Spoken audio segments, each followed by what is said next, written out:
24ನೇ ತಾರೀಕು ಸಿಡಿಬಂಡಿ ರಥೋತ್ಸವ, ಕನಕದುರ್ಗಮ್ಮ ಸಿಡಿಬಂಡಿ ರಥೋತ್ಸವ ಇಡೀ ಬಳ್ಳಾರಿ, ಕಡಪ, ಕರ್ನೂಲು, ಅನಂತಪುರ 3 ಜಿಲ್ಲೆಯಿಂದ ಜನತೆ ದೊಡ್ಡ ಸಂಖ್ಯೆಯಲ್ಲಿ ದುರ್ಗಮ್ಮನ ಇಷ್ಟು ವರ್ಷಗಳು ಯಾರು ನಡ್ಕೊಂತ ಇರ್ತಾರೋ, ಯಾರ ಕುಟುಂಬಗಳು ದುರ್ಗಮ್ಮನಿಂದನೇ ಇವತ್ತು ಬೆಳೆದಿದ್ದೇನೋ ಆಕೆಯ ಭಕ್ತಾದಿಗಳು, ಆ ತಾಯಿಯ ಭಕ್ತಾದಿಗಳು ಲಕ್ಷಾಂತರ ಜನರಲ್ಲಿ ಬಳ್ಳಾರಿಯಲ್ಲಿ ಸೇರ್ಕೊಂತಾರೆ. ಅದಕ್ಕೊಂದು ಪೂರ್ವಭಾವಿ ಸಭೆಯನ್ನು ಮಾಡಿಕೊಂಡು ಯಾವ ರೀತಿಯಲ್ಲಿ ಸಿದ್ಧತೆಗಳಿರಬೇಕು, ಅಷ್ಟೊಂದು ಭಕ್ತಾದಿಗಳು ಬಂದಾಗ ಎಲ್ಲರೂ ಆ ದಿನ ದುರ್ಗಮ್ಮ ತಾಯಿನ ನೋಡಬೇಕು, ಸಿಡಿಬಂಡಿ ರಥೋತ್ಸವನ್ನ ನೋಡಬೇಕು, ಅವರು ಕಣ್ಣು ತುಂಬ್ಕೋಬೇಕಂತೇಳಿ ಆಸೆಯಿಂದ ಬಂದಿರ್ತಾರೆ.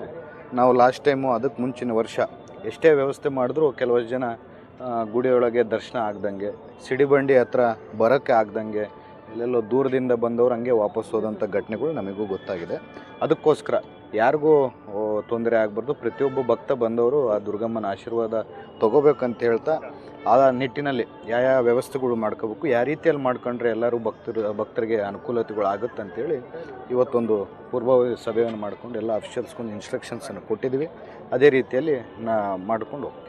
ಟ್ರಾಫಿಕ್ ಸಮಸ್ಯೆ ಭಾಳ ಆಗುತ್ತೆ, ಅದ್ರ ಬಗ್ಗೆ ಅದೇ ಟ್ರಾಫಿಕ್ ನಾನೀಗ ಈಗ ಪೊಲೀಸವ್ರು ಕೂಡ ಬಂದಿದ್ರು, ಅವ್ರಿಗೆ ಏನಂತ ಹೇಳಿದ್ದೀನಿ, ಎಲ್ಲಿ ಮತ್ತು ದೂರದಲ್ಲಿ ಟ್ರಾಫಿಕ್ಕು ಸ್ಟಾಪ್ ಮಾಡೋದು ಜನಕ್ಕೆ ಬರೋಕ್ಕೆ ಕಷ್ಟ. ಅದಕ್ಕೋಸ್ಕರ ಒಂದೊಂದು ಝೋನ್ಗಳು ಮಾಡಿಕೊಂಡು ಅಲ್ಲಿ ವೆಹಿಕಲ್ಸ್ ಪಾರ್ಕಿಂಗನ್ನು ಮಾಡಿಕೊಂಡ್ರೆ ಚೆನ್ನಾಗಿರುತ್ತೆ ಅಂತಂದರೆ ಅದಕ್ಕೆ ನಾವು ಪ್ಲ್ಯಾನ್ ಮಾಡ್ಕೊಂಡು ಮಾಡ್ತೀವಿ ಅಂತೇಳಿ ಪೊಲೀಸವ್ರು ಕೂಡ ಹೇಳಿದ್ದಾರೆ. ಟ್ರಾಫಿಕ್ಕು ಸಮಸ್ಯೆ ಆಗುತ್ತೆ ಅಂದರೆ ಇಷ್ಟು ಚಿಕ್ಕ ಟೌನಲ್ಲಿ ಒಂದು ಲಕ್ಷಾಂತರ ಜನ ಸೇರಿದಾಗ ಸಮಸ್ಯೆಗಳು ಆಗ್ತವೆ. ಅದು ಆಗ್ದಂಗೆ ನೋಡ್ಕೊಳೋ ಜವಾಬ್ದಾರಿ ನಮ್ದೆಲ್ಲರ ಮೇಲಿದೆ. ಅದಕ್ಕೆ ಪ್ರಯತ್ನವನ್ನು ಪಡ್ತೀವಿ.